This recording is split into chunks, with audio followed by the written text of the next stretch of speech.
Wait, are you religious? Am I religious? I thought you researched me. I'm not religious. Why not? Religion is based on scripture written by men thousands of years ago. Those beliefs can't be changed or challenged. They're fixed. In science, great thinkers have written things very long ago, but every generation improves upon them. The words are not holy. Einstein is a brilliant man, but he's not our God. He's one step in the evolution of knowledge, but we always continue to step forward. You know, a scientist once asked the Dalai Lama, what would you do if something scientific disproved your religious beliefs? And he said, after much thought, I would look at all the papers, I'd take a look at all the research and really try to understand things. And in the end, if it was clear that the scientific evidence disproved my spiritual beliefs, I would change my beliefs. It's a good answer.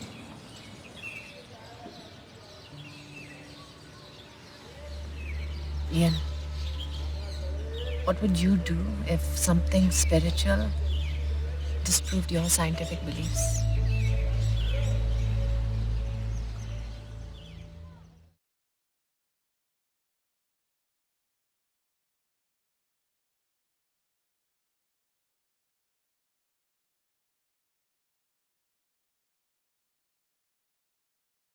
John Lilly once put it this way: there are no limits at all to the human mind whatsoever, except those we impose on ourselves because of our beliefs. And those limits are also beliefs to be transcended. And that's a view that suggests that the possibilities of human transformation are virtually infinite. And we have no way of knowing the outer horizon of what it means to be human.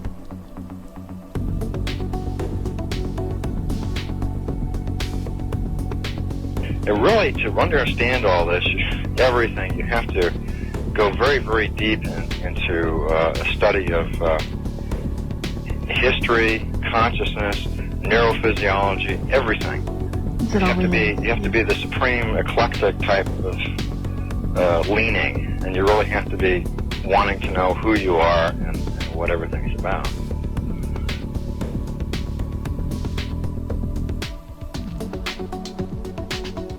And the thing that you'll find when you go to sacred sites, if you're very humble about it, is that you are on a personal journey, and the sacred site will respond to you in a way that is appropriate only to you.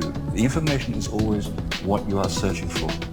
And it's the intent you give that energy that defines whether it is used for right action or not. And it is inside these sacred spaces that you will be reminded that you are a god, that you are a bright star. So what you're trying to do is move through the course without ricocheting off walls or creating karma. You're trying to slide through things smoothly. How do you do that? It's called flowing.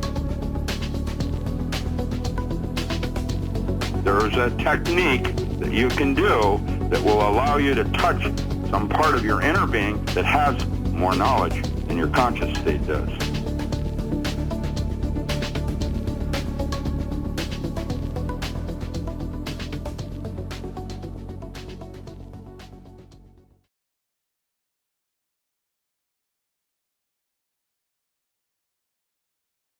Deep Space Intel shows us that the number of enemy ships already deployed is 10 times those we faced during the first invasion.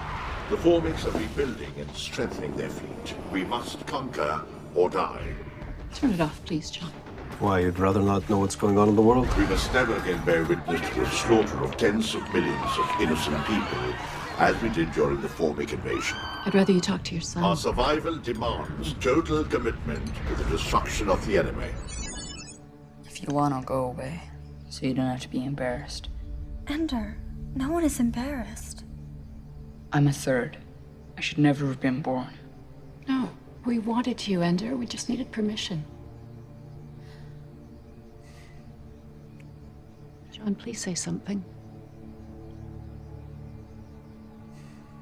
It's a tough program, Ender.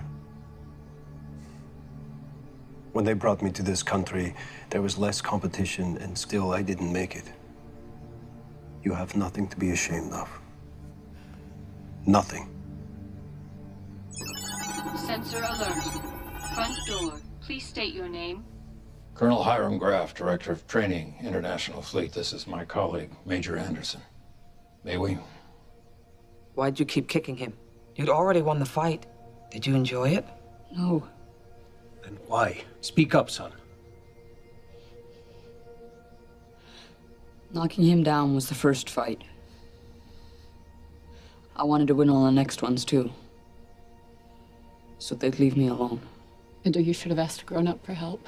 Nonsense. He can fight his own battles. Colonel, he was obviously being bullied, and he defended himself. Son, I'd like to offer you a place in our program.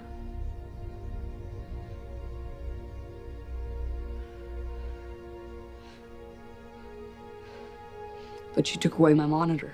The final step in our evaluation is always to see what happens when the monitor is removed. And he passed? He put a child in the hospital. It's not what he did. It's why he did it. It was tactical. A strategy to stop future attacks. Ender, you don't have to do this. Ender and I should have a private conversation. Absolutely not. With all respect, sir, you really can't stop me. The Formix might have wiped us out the last time, you know. A brilliant commander is the only thing that saved us. He's a Rackham. He's a Rackham. We need minds like yours, Ender. Young people integrate complex data more easily than adults. Will the monitor be reinstalled? No. You're graduating to battle school. Privacy rights restored. If there's a chance that because of you, the Formix might leave us alone forever, then I have to ask you to come with me.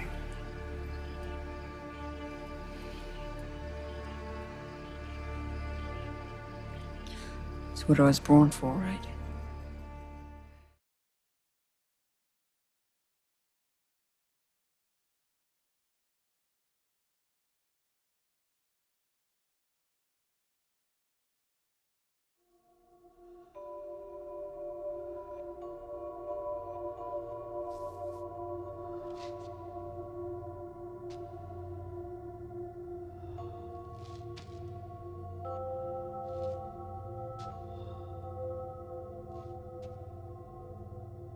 Is this your palace,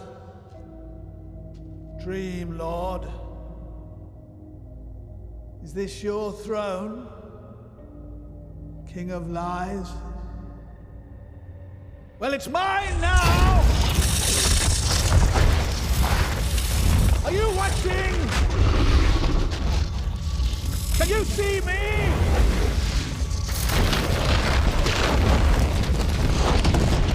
Using your own powers to burn away your lives.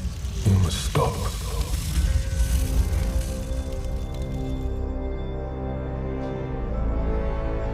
It is not too late to save yourself. Oh, you think it's me that needs saving? Your father stole the ruby from me and cursed you with it. You mean he blessed me with it? Your reign ended when my father captured you. Your kingdom is my birthright.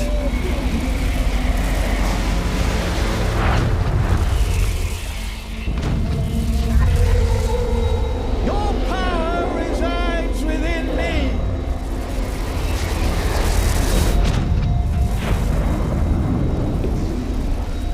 How does it feel to know I hold your life in my hands? You're hurting the dreamers. Well, it's time they woke up! Your life and your life now.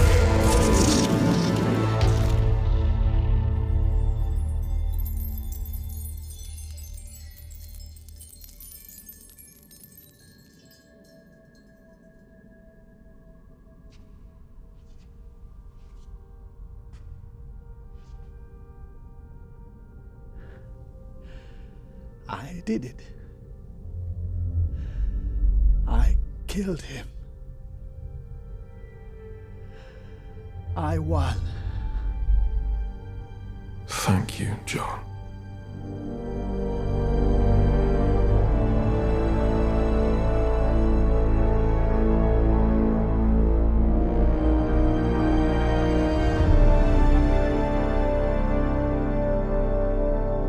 But I killed you. You destroyed the ruby and released the power inside it. I would never have thought of that. I'd forgotten just how much of myself I had placed in the jewel. Are you going to kill me? I could. Perhaps I will. But the Dreamstone was not made for mortals, and it came to you through no fault of your own.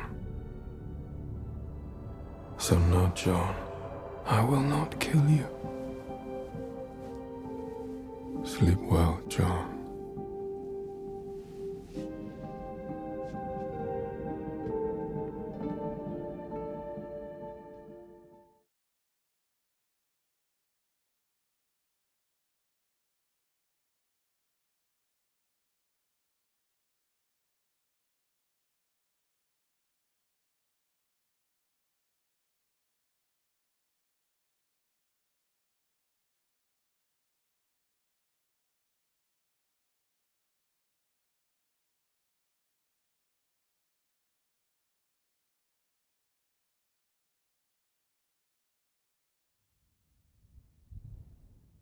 Hey, you epics. Welcome. It's Hodge, Infinite Potential Healing, serving the truth with you once more. And as always, thank you for allowing me to be a part of your journey. I come to you after a pretty busy time, a busy week, and doing a lot and meeting a lot of people and doing some epic stuff with some of my allies out there and being proactive with people and the way my mechanics work relative to how this world is and what I've worked out over the years, putting all that I've worked out together into my sessions or sovereignty declaration or my teachings and all that sort of stuff. I was going to sort of do a GSF relative to dealing with the misguided AI and the multiverse sort of stuff, because I've been doing a lot with that and tracking a lot back and what's going on with people and stuff.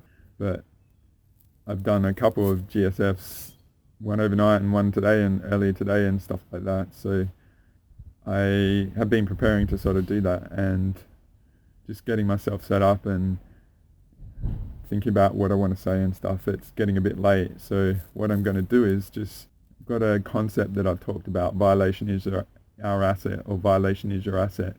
And I think I'm just going to do a simple one relative to that, because I've talked about it and I've written it out in my declaration, all the different versions, the complete one, which is the contains everything, and the three I do with sessions: the full, the basic, and the brief. And then I've got the short one, which is the main components relative to sort of the Internet of Bodies and what's going on in the world. I feel at the moment that we really need to be across, all right? If you see me fidget and move around, it's just because I'm dealing with the mozzies, all right? But I introduced this concept called violation is our asset. And so if you appreciate my mechanics over the years, I've sort of been very vast in my exploration, trying to work out what the truth is. I've invested in people, supported a lot of people. I don't feel I'm the best or most aware person out there. I've just got my strength, which is work ethic and thoroughness and pretty good pattern recognition. And I am very thorough in, say, my healing and all that sort of stuff. So that's why I've sort of processed everything and offered what I feel is the solution to deal with a lot of stuff out there, being energy hygiene and sovereignty. And so one of the big acquisitions I've made over the years is working out all the violation stuff's going on. Like I've got the influence series, and I've offered the concept of the unknown is vast, so there's so much going on, and we keep tracking back stuff and working more stuff out, and it's a constant discovery of all the stuff going on. But over all this, part of what I worked out is the mechanics, like dimensional mechanics, gone and worked out and healed source itself, to work out this pure source concept, to work out that most of it's been corrupt ever since the origin of our universe, and just create the pure space that's exclusive of all the corruption. And so working out the time frames, the constraints of the time relative to, I use 1 trillion years, and that's building upon the Asher stuff and what we've explored with my allies in all the GSF, Galactic Special Forces missions and stuff like that. So, and then working out the dimensional mechanics and the energy hygiene and all the influences and entities, demons and all that sort of stuff, and the negative forces, incarnation war and all that sort of stuff. So putting all this together, it can be quite intimidating and create a lot of uncertainty and stuff like that. But what I've always said is, would all this stuff be needed if we were inferior? So the logic, rationale for doing all this is we must be superior. So the key is, out of all that, how do we engage our superiority and stuff like that?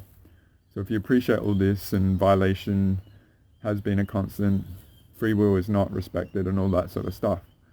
So how do we process this? How can we use what's being done to our advantage, right?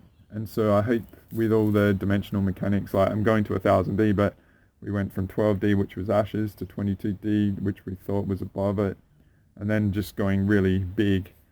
The constraints basically being 1 trillion years, pure source, like going to the apex of everything, and then plus or minus 1000D, right? So ideally in those constraints, if we are in our universe, they are superior to everything else. And then it's like we've basically captured everything, right? But as I said, free will isn't respected. The name of the game is to violate and sabotage, hack, wipe, steal code, steal tech, and all sorts of stuff, right? Create negative grid work and all sorts of things, right? So yes, it is a lot. Yes, there is a lot going on. Yes, we are maybe inferior in our physical form and stuff like that. But on the soul level, being originating from pure source and stuff, I hope with all those constraints, there's an equation there, right? And so the battle has been getting the context of all this stuff and working out all these things. And so then, you know, if there is universal law, there is karma, there is respect of the free will and all those sort of things, but they've never been employed or respected by the forces here. I just had a bit of an interruption, sorry about that. So if you appreciate all those variables of all those constraints and everything that falls in it, and the key is, like, if we are originating from this universe and earth and align with the universal laws and stuff like that, and these invasion forces aren't even, they're like immigrants from another universe that don't accommodate the laws and stuff like that. It's a metaphor of what's going on, if that makes sense. With the, if you watch my last video talking about some of those concepts in society, right? And so does it mean universal law isn't something that is there? Does it mean that we're vulnerable and everything can happen and all that sort of stuff? And the logic is, like, out of all this there must be a solution. And to me, you know, the complexity of all the context is the hardest part. Once you get all the context and the data, then processing for a solution is usually quite elegant and straightforward. The big thing here is being 3D 5 cents, and maybe the vast majority of you aren't multi-D and all that sort of stuff. It's sort of working with a level of mechanics that is very foreign, and you might not have quantifiable variables that they actually work and stuff like that. And then, you know, like, you might think that this happens and you don't get any response and stuff like that, or you aren't aware of the subtle energies and the senses of stuff to feel that things have worked and stuff. And I've offered like pranic healing, and say me, like it was just hard work. Like I chipped away, and I wasn't feeling stuff, or I learnt the mechanics to really make what I was doing innately very potent. And then after a while, I was able to put the mechanics together after trial and error and stuff like that. So, and ideally, I impart all this stuff to make it simple for you. So, out of all this, the key that I found is violation is your asset, right? And in injustice anywhere and injustice everywhere. So the key is like if all the stuff is done that's gone on, you don't even sense, but then you start growing in awareness, and then you feel the influences, and it's like, what do I do, and all this sort of stuff. Ideally, I've created my own expression for a solution, and it's up to you to employ it and see what happens and chip away and stuff. But all of what I do is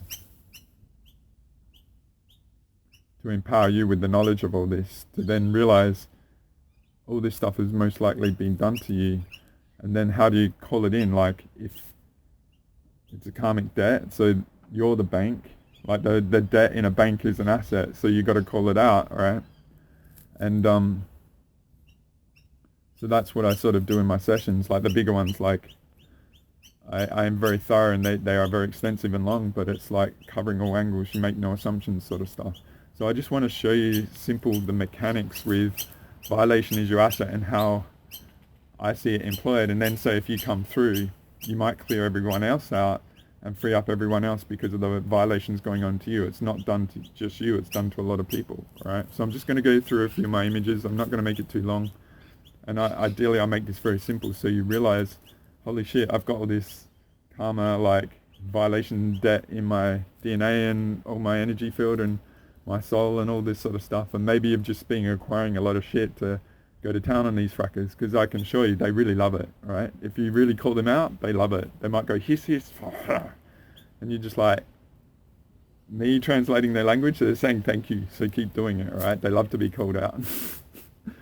But I'm just going to share a few images, right? And this isn't going to be too intense, okay?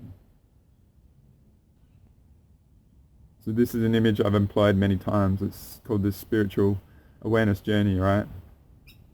And I've got a concept called the spiritual no man's land. But like I said about the dimensional levels and stuff, so we come from the society that's really based on 3D 5 sense, but the constraints and variables going on in it and aspects in control, they work and very much are aware of like a vast level of that. But the key with the invaders and violators is they can only go to a certain limit. So we discovered like the divide light concept, where light itself was, the light and dark concepts were seeded by a anti-god and stuff like that. So the violators were actually accessing us to actually access the higher level sort of stuff, right? But this is basically the journey that you go through. There's ups and downs, and you start learning about all the crap, and it's very disappointing and stuff.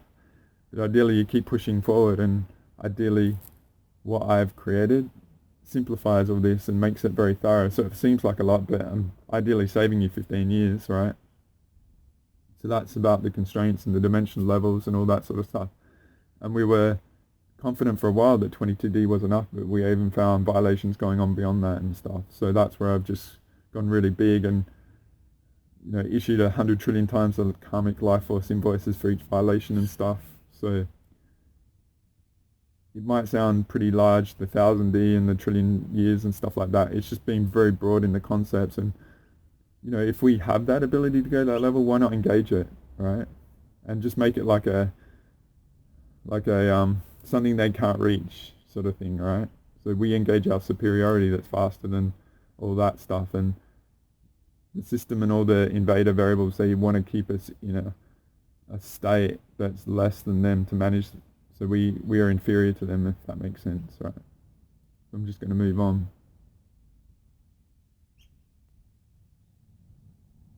To sort of simplify that, what I've created is just this image, right? And that's the small one is the 3D 5 sense. The box there is the spiritual no man's land, and the bigger box, and it goes faster than that, is our potential, right? And so the spiritual no man's land is like an insert, right? That's just to divide us from our potential, that they need us to accommodate to have any relevance, all right? So I hope that helps. I'm just going to move on, right? So what I introduce is this concept called the spiritual no man's land concept, right? So a journey, you know, if you really awaken and you appreciate how crazy it is, how horrible it is, and all the bullshit that's going on that people allow to be done, and they acquiesce into it and want to just eke out an existence in the 3D 5 sense world, and that's how it is.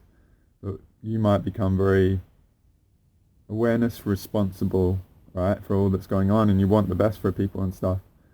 So your journey might go through this, and you go through ups and downs, and you grow, and then you're in new territory, and then there's more issues and stuff like that.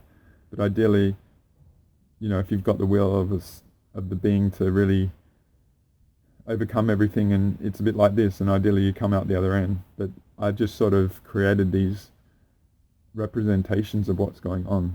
It's my personal observations and stuff, the spiritual no man's land, because there's a lot of vulnerabilities in there, like a lot of the influences and stuff, and there's enormous effort to keep you and everyone else you know and love below a certain level where they're relevant, okay? So I'm just going to go on. I'll show you two new images that I've sort of created to make this really simple, right? So this is the first one, right? So you as an individual, whether you engage me to help heal and stuff like that, this is a bit of a metaphor of what's going on in the spiritual no man's land, and everyone on a daily basis, right? And there's all these forces that detachedly unseen and superior, and they're messing with us on all levels, but this is where the level of violation is going on. So you might be violated by certain beings, right? And then they're violating others, right? So this is where the violation is an asset sort of thing, has a potential, all right? So this is like a bit of a simplified version of what's going on relative to that spiritual awareness journey sort of stuff, right? Because if you are aligned to pure source and earth and all those sort of things, and then there's all these forces that have been our nemesis for so long, and they know you on the soul, and a bit like if you go through the Ionian massacre, as I use that as a reference, we lost the surface control 25,000 years ago, so we're incarnating into a occupied world sort of thing, and it's getting worse and worse, and there's a lot being imposed at the moment sort of thing. This is the metaphor of what our journey is like without us knowing it. And then you might go through an awakening and realize all this stuff. A lot of people don't do healing, and they're pretty pissed off about the structures in society and stuff like that. But if you understand like the DNA codes and life force and all those sort of things, then the system is relying on us sort of thing, right? And all the invaders from other universes, they're using our life force, our energy and all that sort of stuff, right? So this is just the structure that may be going on around you as a metaphor. And I'm going to show you another image, right? Might be hard to see. Hopefully I've got good images that are next to me that you can see better and stuff. But so this is what happens if you claim your sovereignty, right? Potentially you engage me as a healer to help you and stuff, but ideally I've given you the tools for you to do this yourself. And so whereas in the last diagram with those red beings, the invaders or the violators got red lines going to everyone and stuff, you as an individual, right, have the power with everything done to you through time and all that sort of stuff. You have the ability to call it all out, right? And that debt, that karmic debt, is an asset that's you've got in this universe to call in, right? And all the violations you can call out, and the mechanics I've got in my declaration are there, and I've employed them, and I do them all the time for myself and people that are very aware, and restore them and stuff like that. But the key is violation is your asset, right? The potential you have is to call out all the violators that are violating a lot of people, and you might free up a lot of people that are being influenced by the same influences as you, but you with the courage to do it and generosity by doing this, you have the potential to clear up a lot of people and free up their paths. So their potential has a lot greater opportunity to flourish, right? So I hope those images are helpful a lot of you guys here, I know you're dedicated and you get this and all this sort of stuff. But I hope this is a very empowering, quite simple video of telling you some of the mechanics that maybe you don't get. And maybe I needed to define this like this so you actually appreciate it. And it's not about getting confirmation and validation for all this. Just appreciate the way the world is and all that's going on. And if you've gone through my Sovereignty Declaration or all the other series, especially the Amplify the Echoes and Influences and a lot of other stuff I've offered recently, then you've really got this, right? And you've appreciated it, and then you see the potential. But I would say, like, you know, if you care for someone and they're being violated and stuff, and maybe they turn on you and all this sort of stuff, then if you appreciate this mechanics and stick to it and internalize it like this and take ownership of everything being done to you, say that violation that's influenced with your relationship with someone else, that's like a variable there that's caused that division that you can call out this way, right? So I hope that's simple. I hope you get this, and I hope you see how simple and effective and elegant all this is. And then the key is just to do it, right? Make no assumptions. And it's not like a one-hit wonder, like you do it once and it's going to work. I would offer it's like a bit of a muscle that you've got to employ, and just don't assume that everything out there respects free will and laws of the universe. They don't give a shit, right? I think free will has been seeded into the spiritual concept to disarm us and make us apathetic to all the violations going on and vulnerable, right? And not, you know, claim our asset of the violation they've done, right? So an injustice anywhere is an injustice everywhere as well, right? That's what I say. So there's an injustice by this being to you. You affect it all by claiming the asset of your violation, right? So I hope that helps. I hope that inspires you to see a bit of the simplicity of the elegance of all this and all that I've sort of shared and offered as a potential for you and everyone you care about, right? But it's a pretty gnarly world out there.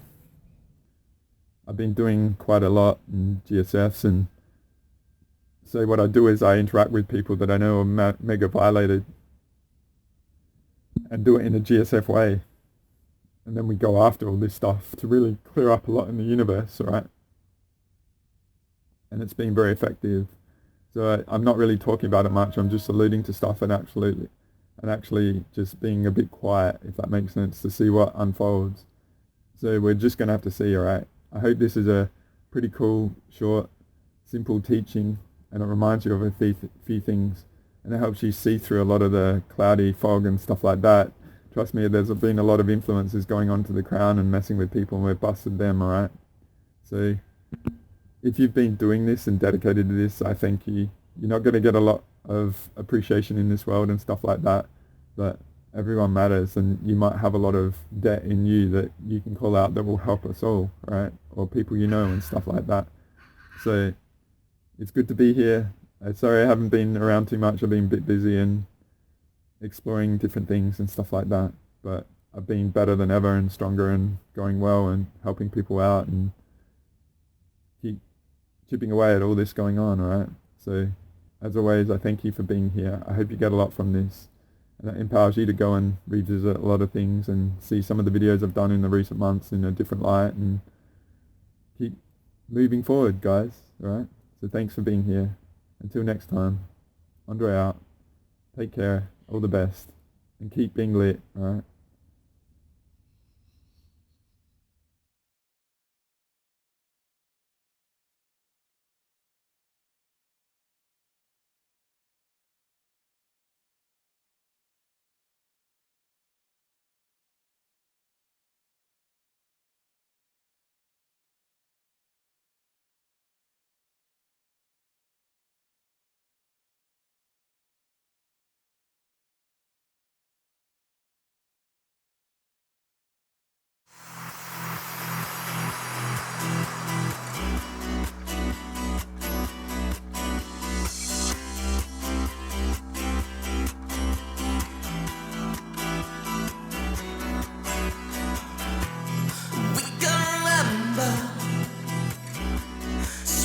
In December, heading for the city lights, and I ain't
John Lilly once put it this way: there are no limits at all to the human mind whatsoever, except those we impose on ourselves because of our beliefs. And those limits are also beliefs to be transcended. And that's a view that suggests that the possibilities of human transformation are virtually infinite. And we have no way of knowing the outer horizon of what it means to be human.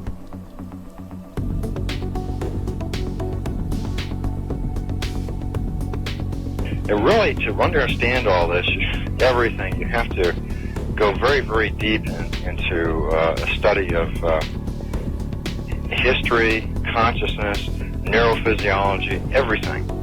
You have to be the supreme eclectic type of leaning, and you really have to be wanting to know who you are and what everything's about.